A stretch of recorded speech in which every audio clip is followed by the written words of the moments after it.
Spotlight in Bensenville. I'm Village President Frank Soto. We have a special guest today. It's our representative at the state of Illinois. It's Kathleen Willis. Hi, Kathy. How are you doing today? Hi, I'm doing great. Thanks for inviting me out, Frank. Well, welcome to Spotlight in Bensenville. And I know it's been a little while since we saw you last. It's good to have you back. Thanks. And thank you for the work that you do on Bensenville's behalf down in Springfield. It's my pleasure. I always love working for all the towns that I represent, and Bensenville is right next door to where I live, and my daughter actually even works here in town, so that's always good. You know, and I do like to talk about a little bit of our family background because the residents that are at home watching TV, you know, they might see us on TV or they read about you in a newspaper, but they may not really know who you are, or if we go to their door, we just talk to them for a few minutes. So. You live in Addison, and your family's here, and I think one of your daughters actually lives in Bensenville. Well, my daughter actually lives at home still, but she works in Bensenville. She works over at your assisted senior living center. I actually grew up in Addison. I've lived in Addison for 46 years now. My parents moved out when I was a young little kid. My parents still live there, and I've lived in 3 different sections of the town, so pretty much know the town very well. My husband grew up in Villa Park, and we raised all 4 of our children in Addison, went through the public schools, and 2 of them still live with me. The other 2 are in surrounding suburbs real close by. Now, Addison's experienced a lot of growth, and we're in the over the years in Bensenville is starting to go through a lot of growth, and we're actually seeing that. And most of the people, when they're driving, understand the pain that comes with growth, which is traffic. But we're really appreciative, and we like the fact that you spend time in our town and then you do come and visit. Well, it's really important to me. When I took over office 4 years ago, I took over after someone that had been in office for 20 years. He was a great politician, but oftentimes you lose that connection with that door-to-door contact, and that was something I promised myself I would never do. So even in other times, other than election times, I try real hard to be in the community, walking and talking, knocking to people on their doors, seeing firsthand what's important to them there. I try to do as many community events that my time allows. We are in Springfield a good portion of the year, but oftentimes I'll come back from Springfield and go straight to an event because it's important to keep that connection going, knowing what's going around in the villages and what's important to the people that I represent down in Springfield. New things that are growing. In fact, later this afternoon, I'll be going to a ribbon cutting for a new housing project in North Lake. Yesterday, I was at another ribbon cutting in another town. Those are important things to celebrate the growth that's going on and to help people expand their towns. And because everyone wants to see new things coming on in their own villages. You're off now, at least from having to go to Springfield up until November. Mm-hmm. So for the people who watch, you have several committees that you're involved or engaged on it in Springfield. So what are some of them? Well, probably the biggest and the most responsible ones are the Human Services Appropriation Committee, which decides where all the funding goes for all of our human service aspects throughout the state. Early childhood is part in there, autism, special needs, senior services. A lot of that is all under the umbrella of human services. So that's a huge committee.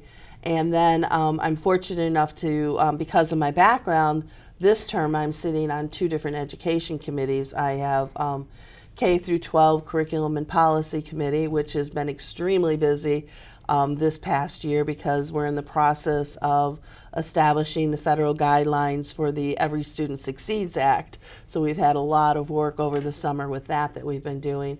And then I also sit on the Higher Ed Committee, which has been struggling because of lack of funding in our higher ed community. So, and that's because of my background from Elmhurst College, where I happen to work and teach for the last 19 years. So. Well, that's interesting too. because you do bring an interesting background between teaching. I think you were also on a library board, was it? I was on the school board. My School husband board. happens to sit on the library board. I was on Addison District 4 school board for 11 years prior to being elected to the State House. So it was not quite a full 3 terms. I left in the middle of it to switch positions. But that was, and I think, extremely helpful, understanding the budget process, understanding the taxation and the needs of the community.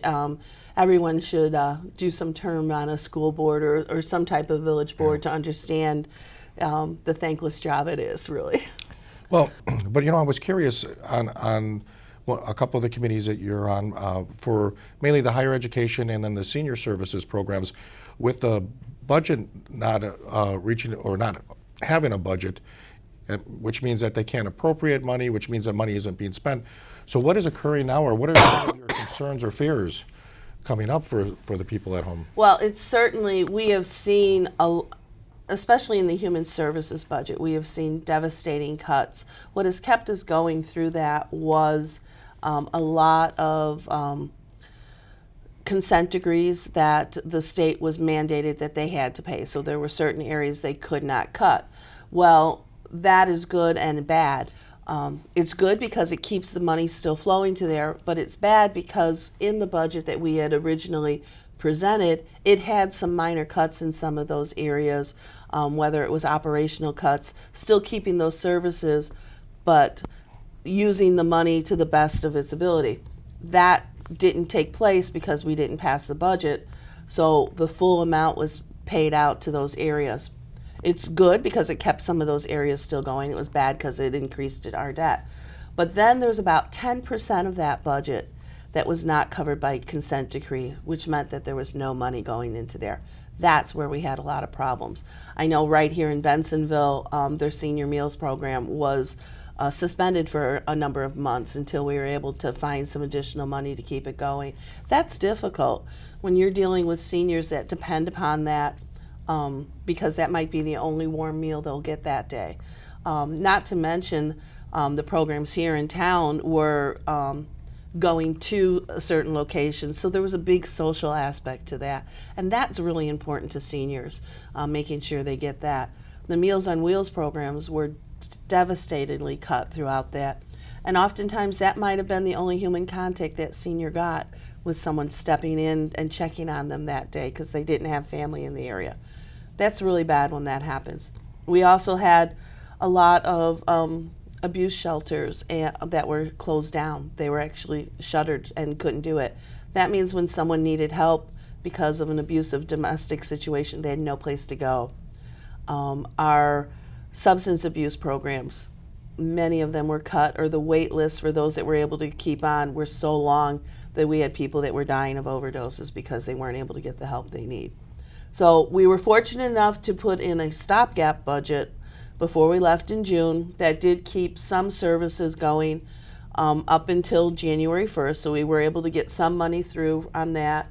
Obviously education, the K through 12 budget, that went through and we were able to keep that going. We were able to give them a full year's budget so that they could plan, because it would have been terrible to have to fire teachers mid-year or cut programs that they were going. That would have just been devastating. So we were able to keep that going. There's still a lot of work though. There's still a lot of places that are struggling with an uncertainty of what the future has. So one of the things I just finished working on was we're doing a lot of work, and one of the places that's been cut terribly is immigration services or welcoming centers. Helping new residents to the area to get used to and acclimated to the systems, and helping them find jobs, helping them to learn English. That has been cut devastatingly. And sometimes people don't realize, or they think that issues with drug abuse is something that's inner city. But I sat on a panel recently, including chiefs of the police and people in DuPage County, and believe it or not, drugs like, and I know you're aware of this, like heroin, is actually very prevalent in affluent communities. And in Elmhurst, I was told that they had lost a number of young children, young kids or teenagers to heroin, but also that the police have utilized or saved lives using that Neprin or The Narcan. Narcan, and saved multiple lives, and that they really need to have those things with them almost at all times because they don't know, Right. what they're coming across, and that it is that prevalent now. It is, And it's not an inner city versus suburb issue anymore. No, it's not. It's statewide. I actually sat on the state task force as we were working through that House Bill 1, which we passed last year, making sure that we had more money available, had programs in there, encouraging, and actually we made sure that all police departments had the Narcan pens on them. We just worked on something, making sure that high schools had them too, right on the premises. DuPage County is probably the fastest growing with heroin abuse happening here because we are right off of the pipeline in and out of the city. Many of our residents have money to be able to spend it, and heroin is not expensive like it used to be, unfortunately. And it's no longer needs to be injected, which is another scary thing, that they've worked out other ways to ingest it. Opiate abuse itself, whether it's heroin or prescription medication, is a huge problem throughout the state, throughout the nation. We've been working on having drug take-back programs where people are done with their prescription medication and they can have a safe way to dispose of it so that it's not just sitting around in the medicine cabinet so it can be abused. Yeah, and that's something in Bensenville has done that once a year. Wooddale and some of the other communities, and we advertise that so people can dispose of what's in their medicine cabinets. And it's interesting because the police are dealing with the real events that are occurring on the streets, but we do see, the issue of social services. If there's an addiction issue and you're dealing with it with a person that is having an overdose, just because that emergency may be resolved, it doesn't mean that that person is going to, at this point, be able to receive the type of treatment that's needed in order to, walk away or to wean themselves off of that, so that addiction isn't there anymore. Right. And they're just going to be back into the situation again until eventually, unfortunately, something drastically happens. And that's why, to me, the budget is so important, to see that some of those programs you were talking about do remain funded and are funded in the future, because this problem isn't going away. Right, and if we can get people help earlier, it's less expensive and it's better for the community, because if we can get them help before they get to the crisis stage or before they do something additionally illegal like steal to be able to afford their habit, we can make the whole community much better. All right, well, thank you. We're going to take a little bit of a break. We'll be right back, and we'll talk about some more things that are going on in Bensenville and state of Illinois in just a few minutes. So we'll see you right after these words.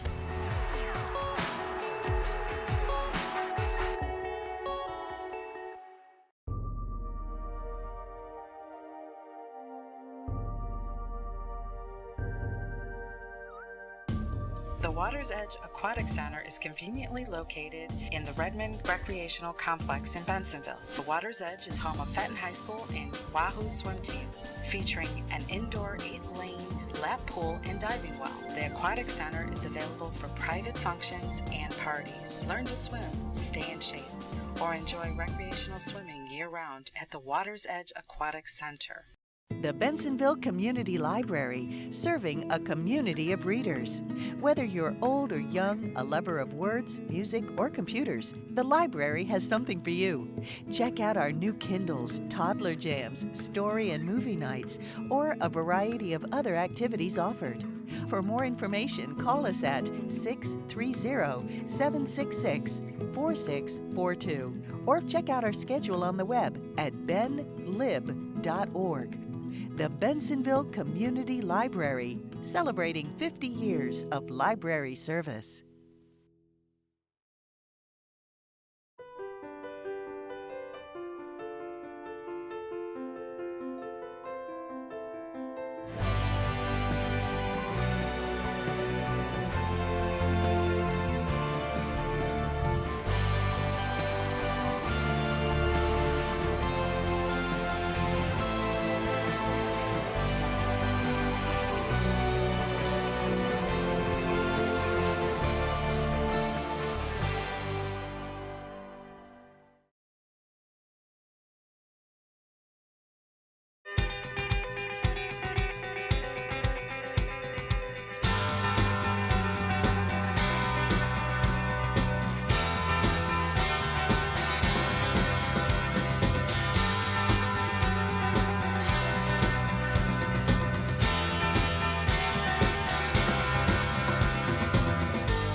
Staying connected is important, and at the Village of Bensenville, it has never been easier to keep up to date with what's happening in our community.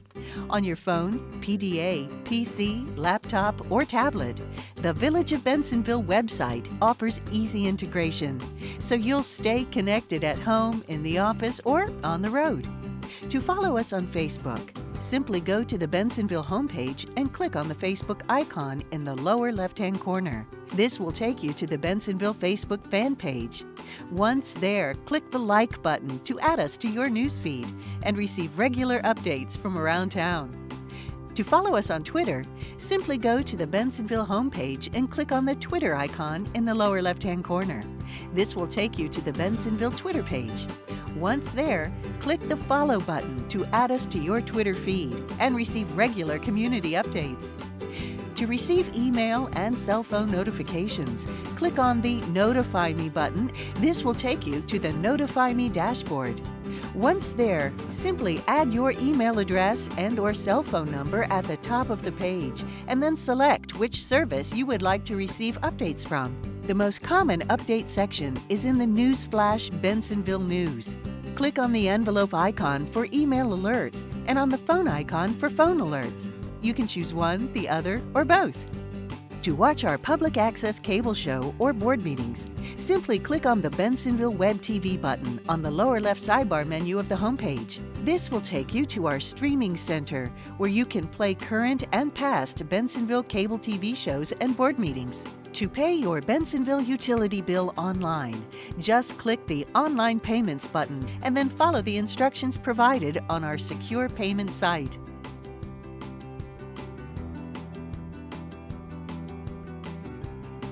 If you have any problem, concern, or question to tell the village, then click on the Bensenville Action Hotline button. This will take you to the Action Line dashboard, where you can explain your issue and receive a response within 48 hours once you have clicked the Submit button at the bottom of the page. Staying connected is important, and at the Village of Bensenville, it has never been easier to keep up to date with what's happening in our community. On your phone, PDA, PC, laptop, or tablet, the Village of Bensenville website offers easy integration, so you'll stay connected wherever you are.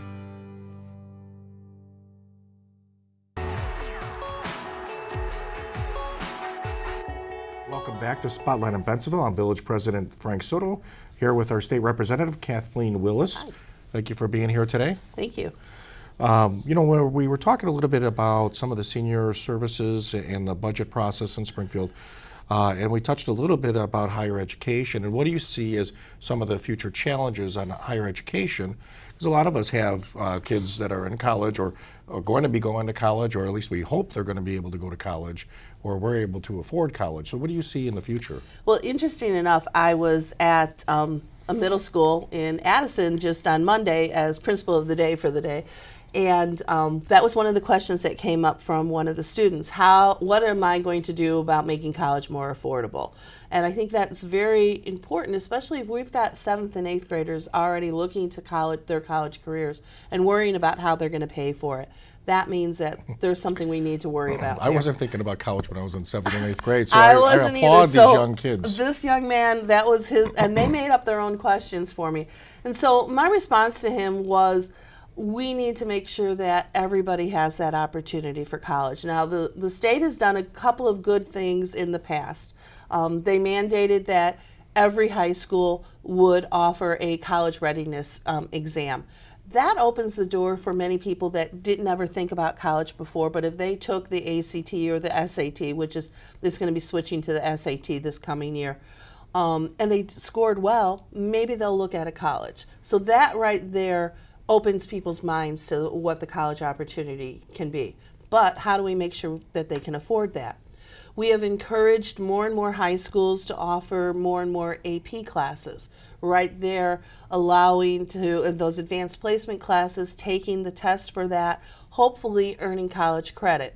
And we did statewide pass a law that if any student got a 3 or better on an AP test, the college had to accept that score as college credit. Now, it may not be able to go into college credit and keep them out of a class that's mandated for their course major, but they'll at least get some college credit, which therefore will save them some money. So those are some things we've done so far. Unfortunately, this past 18 months, we've had some really unfortunate things that have happened due to the budget impasse, and the biggest impact to college careers is the suspension or the delayed payments in the monetary award program. More than 70% of our students that go to Illinois colleges get some money through the monetary award program, and that helps people that are in both private school colleges and public universities. So unfortunately, there were some schools that were not able to put in an IOU for those students. They said you have to pay that, and if the state puts the money in, then you'll get reimbursed. Many schools were fortunate and generous enough to say, okay, you have an IOU that we know you don't have to pay this because we're counting on the state doing this. When we did the stopgap budget back in June, we did put in the past payments that were owed to the institutions for the MAP grants. So all of those IOUs as of September hopefully were all paid. We have not put in the money yet, though, for this fall semesters. So we're hoping that the institutions will again give an IOU till we can get that cleaned up. Some are able to do it and some are not. Chicago State, if anybody's been paying attention in the newspapers, is one of those that cannot. They are in desperate state of financial need. Unfortunately, this past fall, because of that, less than 50 new students signed up for school, which makes sense. Kids are concerned, what's going to happen if I start my college career there? Am I going to be able to end it there? Are these credits going to be able to transfer to other places? That's a huge concern. So we need to continue to work on ways to certainly keep our commitment to our state universities. And we have some of the best state universities in the area.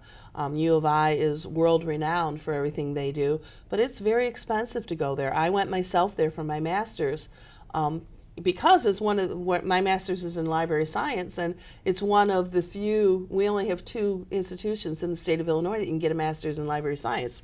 One was U of I, so that was where I chose to go as an adult returning student.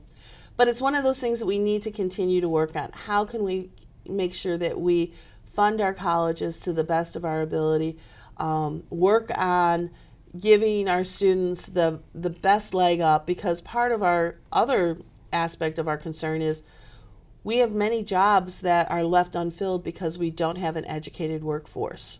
We don't have problems filling the McDonald's jobs or those end jobs, but we have problems filling our engineering jobs, our technical jobs that are in the field that take an additional education background. We have to continue to build that workforce. The only way we're going to do it is if we can keep our schools properly funded. As we see the environment change, where you're seeing let's just say narrowing of the middle class now.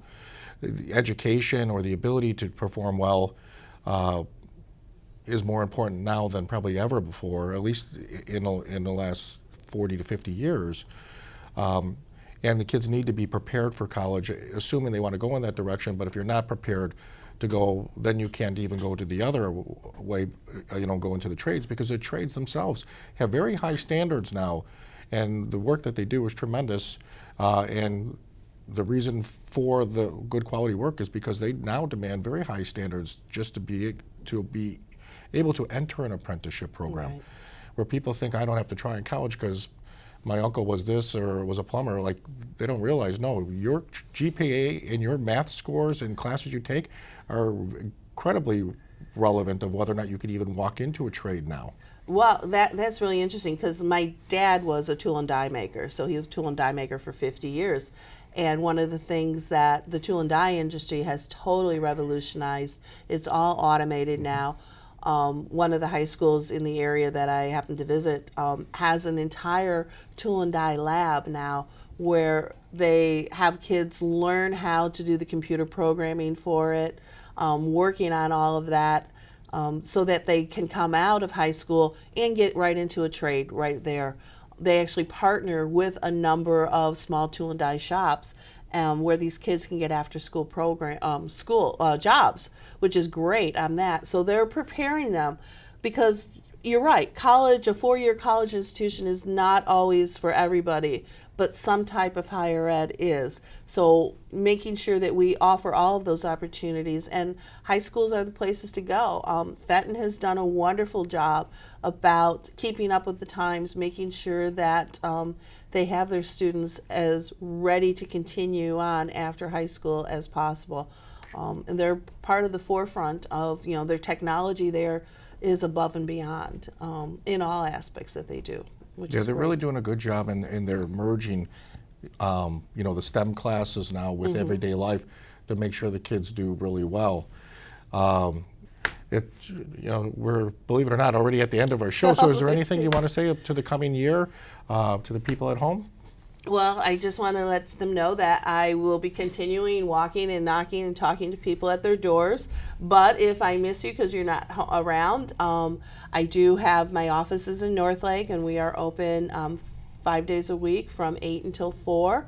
That number is 708-562-6970.